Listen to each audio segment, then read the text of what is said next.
Have you ever felt like you don't belong in this world? Like you're here for something more, something deeper, but you can't quite explain it? If so, you're not imagining things. You might be what many call a chosen one. And your journey, it was never meant to look like anyone else's. Most people live lives chasing comfort, applause, and surface-level success. But your soul? It came here with a mission, and that mission comes with a cost. There's a sacred truth that few will ever understand. The path of a chosen one isn't easy. It's not lined with sunshine and smiles. It's filled with storms, silence, and spiritual weight most people will never feel. While others walk on smooth roads, you've had to climb mountains blindfolded, carrying burdens you couldn't explain to anyone, not because you were weak, but because your spirit was being trained for greatness. From the very beginning, you knew. Even if you couldn't put it into words, something about your life felt different. Maybe it was the way people looked at you, or the way you always felt things a little more deeply. While others moved through life on autopilot, you were questioning everything, wondering why you felt so much, why you hurt so often, and why the world seemed so loud, so fake, so disconnected. It wasn't your imagination. You were never meant to fit in. You were designed to stand out, to wake up, to awaken others. And that's why your journey has felt so heavy. You've been through things most people wouldn't survive. The betrayals that shattered you. The lonely nights where you wondered if you'd ever feel peace. The constant battle between wanting to be normal and knowing you were never meant to be. But here's what most people don't see. Every time life broke you, it also built you. Every wound opened you. Every loss stripped away what you didn't need. Every setback was a setup for your transformation.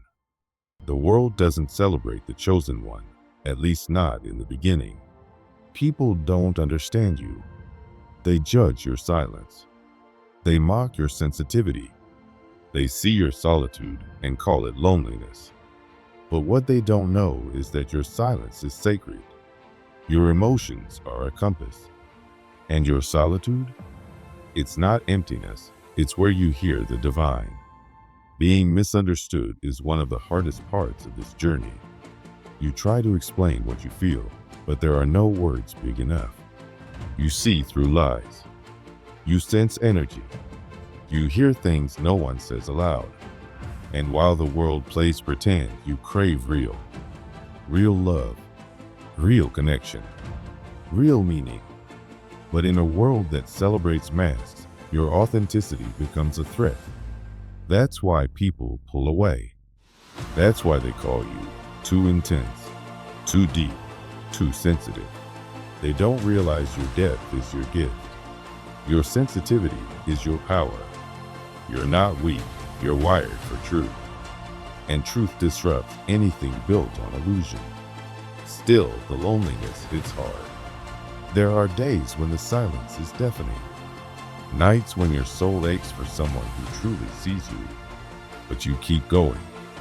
Not because it's easy, but because something inside you refuses to quit.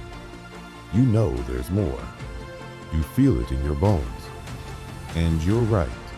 That inner pull, that whisper you hear in the quiet, that's the divine speaking, preparing you, carving you into the person you were born to be. Every challenge, every heartbreak, every sleepless night is molding you, not into someone bitter, but into someone powerful beyond measure.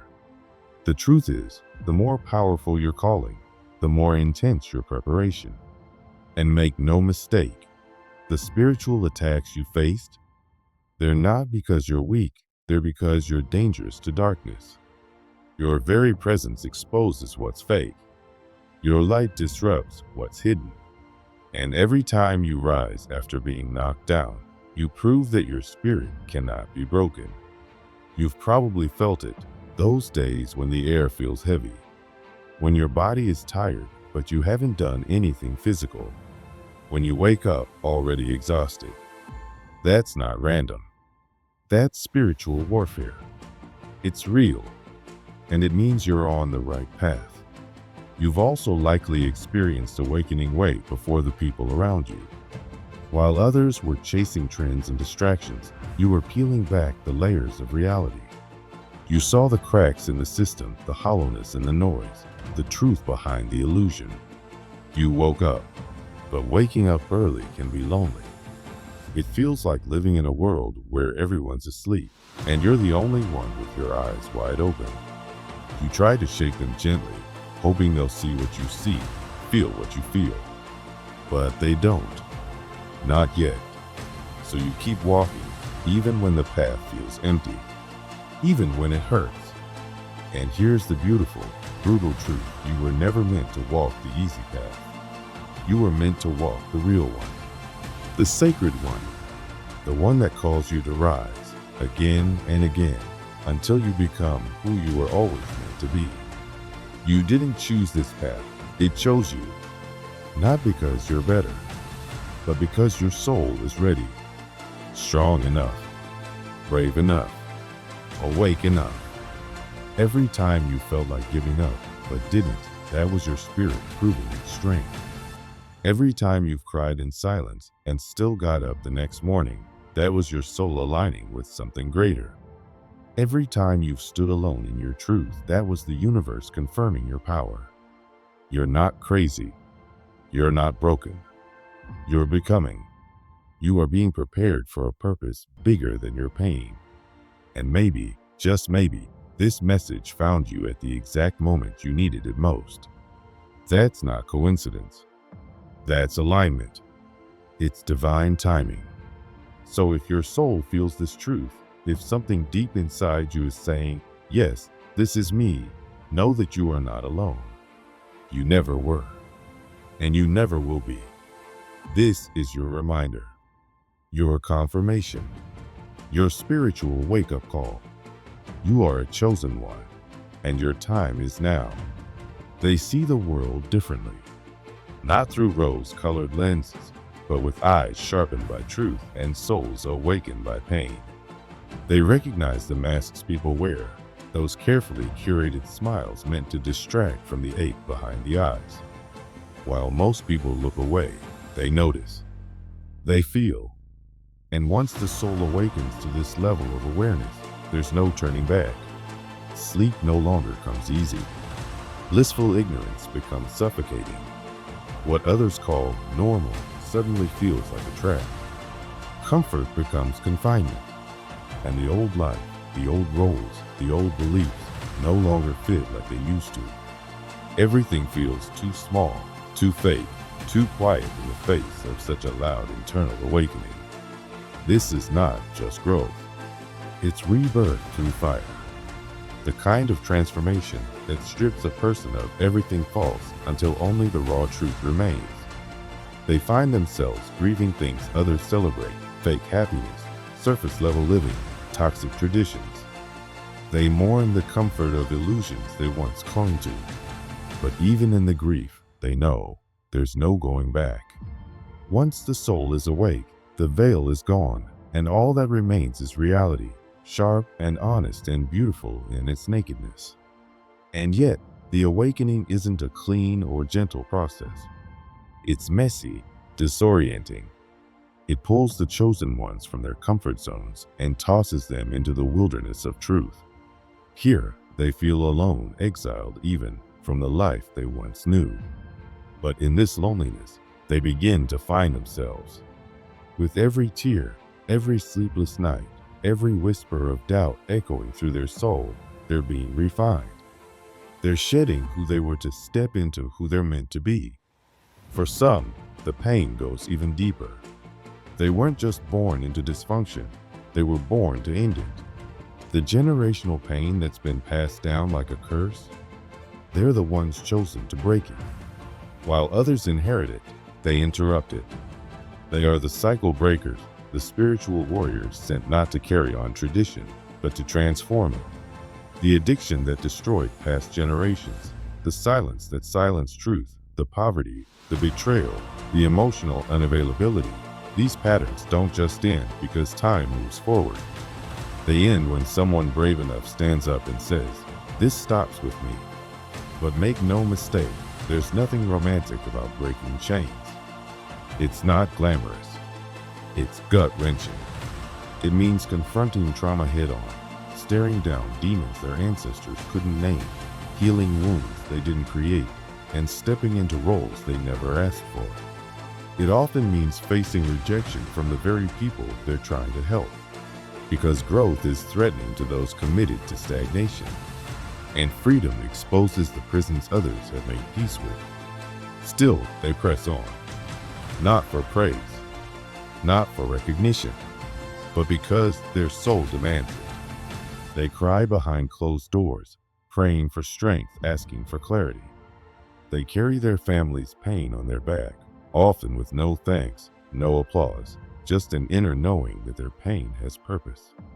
That one day, children not yet born will live lighter because of the weight they carried. Even within themselves, the struggle never ends.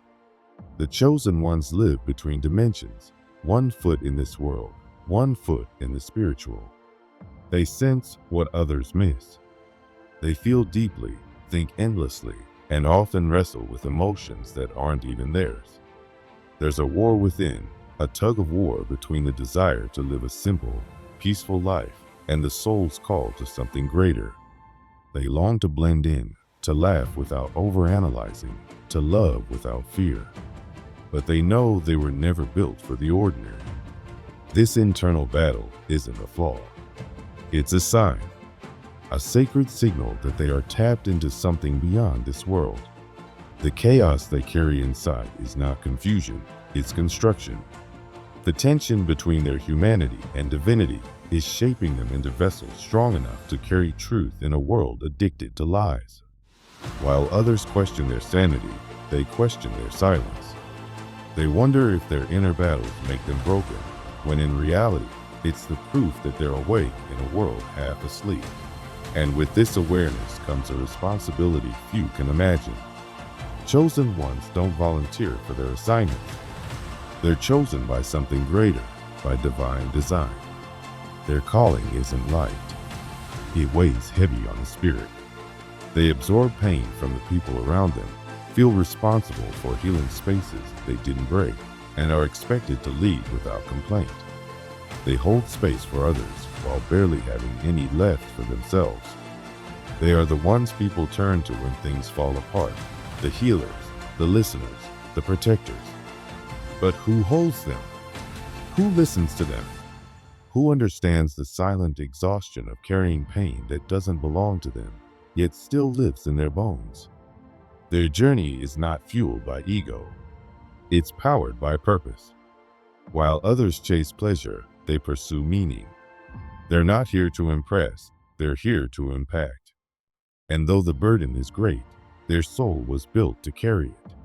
Even in exhaustion, they rise, because they know that their pain is not random. It's sacred. It's a signal of alignment, of calling, of destiny. But perhaps the most brutal pain of all is the pain of love, the kind of love that comes from a soul that sees too much and feels too deeply. The love of a chosen one is pure. It's unconditional. It's healing. And that's exactly why it's often misunderstood, taken for granted, or even rejected. They don't love with ego. They love with essence. They see potential in people others deem unworthy. They believe in broken hearts, hoping their love can patch the cracks. But too often, their love is met with silence, with betrayal, with abandonment, and the heartbreak they feel. It's not just romantic, it's spiritual. It's the ache of pouring divine love into people who didn't have the capacity to receive it. And over time, they learn. They learn to stop giving endlessly to those who only take. They learn that their love is not just powerful, it's sacred. Too sacred to be wasted on those unwilling to grow. Eventually, they begin to turn their love inward. They learn to love the one soul that truly needs it, their own. And in that self-love, they find their power. They stop chasing.